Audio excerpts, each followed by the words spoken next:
আসসালামু আলাইকুম। আশা করি আপনারা সবাই ভালো আছেন। এই মুহূর্তে কিন্তু পুরো দেশবাসী কিন্তু লন্ডনের দিকে তাকিয়ে আছে। এটা সত্য। কারণ বাংলাদেশের রাজনীতির ভবিষ্যৎ আজকের মিটিংয়ের উপরে নির্ভর করতেছে। ডক্টর মোহাম্মদ ইউনূস এবং জনাব তারেক রহমান। তো এখানে যে বিষয়গুলো আলোচনা হতে পারে আগাম বলা যায়। যদি আমি সে বিষয় বলি তাহলে আমি প্রথমে নিয়ে আসব নির্বাচনের তারিখ। নির্বাচনটা কবে হবে? কি ফেব্রুয়ারিতে হবে না এপ্রিলেই হবে?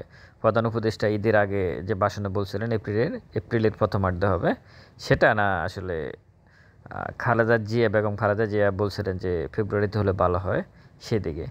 এই বিষয়টা জোরালোভাবে আলোচনা হবে। ১ নম্বরে এটাই হবে। ২ নম্বরে যে বিষয় হবে সেটা হচ্ছে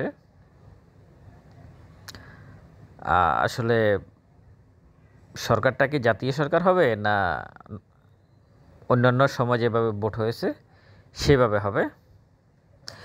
৩ নম্বরে যেটা হতে পারে সেটা হচ্ছে বিগত সরকারের প্রধান যিনি ছিলেন শেখ হাসিনা,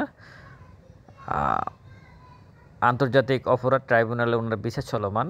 এই বিচারটা কীভাবে সমাধান হবে বা সমাধান আদৌ হবে কিনা ডক্টর মোহাম্মদ ইউনূস থাকতে ফেব্রুয়ারির ভিতর যদি নির্বাচন দিয়ে দেয় তাহলে সমাধান করা যাবে কিনা, না এপ্রিলে সমাধান হবে, এই বিষয়টা নিয়ে জোরালোভাবে আলোচনা হবে।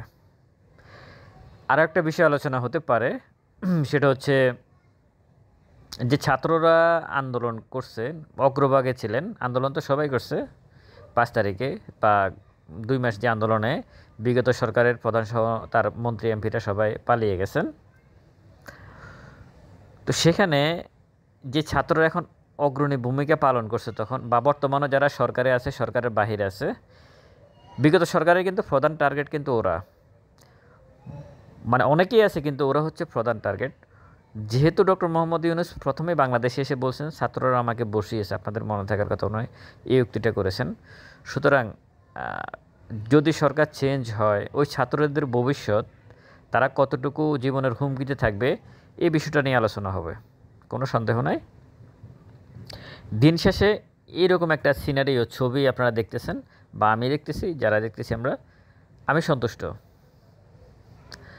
সন্তুষ্ট এই সেন্সে। তবে একটা জিনিস আমার কাছে, উনি ভোট দিবে, সেটা ফেব্রুয়ারিতে হোক আর এপ্রিলে হোক, কিন্তু ওনাকে প্রয়োজন আছে বাংলাদেশের। তবে বিএনপির কিছু স্টুপিড নেতা আছে, বেয়াদব আছে কিছু, তারা উশৃঙ্খল মাঠে মানে সুন্দর সম্পর্কগুলোকে নষ্ট করার জন্য একটা দলে এরকম কিছু লোক থাকে। এটা আওয়ামী লীগে ছিল, শেখ হাসিনাকে শুধু তেল মেরে মেরে মেরে মেরে ধ্বংস করে দিয়েছিল। এখন আবার বিএনপিতে এরকম কিছু লোক জমা হয়ে আছে যে ইউনূসকে তারা বিএনপির প্রতিপক্ষ বানিয়ে ফেলতেছে এবং বিএনপিকে মানে ইউনূস কিছুই না, ইউনূস সব খারাপ, এ ভোট দিচ্ছে, মানে যত রকমের যত আজে বাজে কথা আছে। এর মধ্যে একটা অ্যাডভোকেট একটা আছে, এই যে ফজলুল করিম না কি যেন, না ফজলুল হক, এরকম আছে আরও কয়েকটা।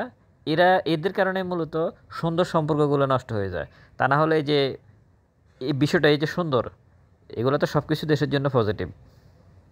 সুতরাং বিএনপির ঘটনা যারা আছে তারা এই দালাল থেকে মুক্ত থাকতে হবে। দলের অনেক বড় দল বিএনপি, অনেক জনপ্রিয় একটা দল বিএনপি। এই মুহূর্তে বাংলাদেশের রাজনীতিতে সবচেয়ে বড় ভূমিকা রাখবে। কিন্তু যেহেতু অনেক বড় দল, অনেকগুলো স্টুপিড এই দলে থাকবে, এদেরকে আসলে দল থেকে বের করে দিতে হবে। দলে রেখে দরকার নাই। বিএনপির কি বলে, এত বড় দলের মানে ৫০-৬০টা বেয়াদব না থাকলে এই দলের কিছু যায় আসবে না। দেখে শুনে ৫০-৬০টাকে দল থেকে বের করে দিলে বাকিরা এমনিতেই সোজা হয়ে যাবে। বিগত সরকারকে কিন্তু শেখ হাসিনাকে কিন্তু এরকম অনেক বলাই আছে, সালমান এফ রহমান, আনিসুল হক, আসাদুজ্জামান খান কামাল, আর সম্ভবত আরেকজন আছে পররাষ্ট্র সামরিক উপদেষ্টা ছিলেন। এই ৪ জনের কারণে শেখ হাসিনা তখন কোনো সিদ্ধান্ত নিতে পারতেন না। ভয়ঙ্কর ভয়ঙ্কর সিদ্ধান্ত নিতে হয়েছে তাকে ওই ৪ জনের কারণে। আশা করি যে বিএনপি হয়তো এরকম পরিস্থিতিতে পড়বে না। যাই হোক, এই ছবিটা অবশ্যই ভালো। সবার চোখ এখন লন্ডনে।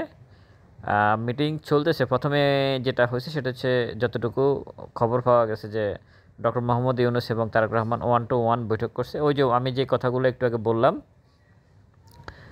যে বিষয়গুলো নিয়ে আলোচনা হতে পারে, নির্বাচনের তারিখ, শেখ হাসিনার বিচার, যে ছাত্ররা এখন আছে তাদের ভবিষ্যৎ কী হবে, রাজনৈতিক ভবিষ্যৎ বা তাদের জীবনের ভবিষ্যৎ কী হবে, এই বিষয়গুলো নিয়ে আলোচনা হবে।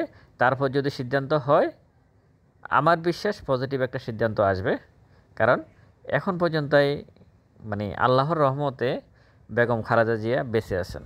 ভালো থাকবেন সবাই, ভিডিওটা শেয়ার করবেন। আসসালামু আলাইকুম।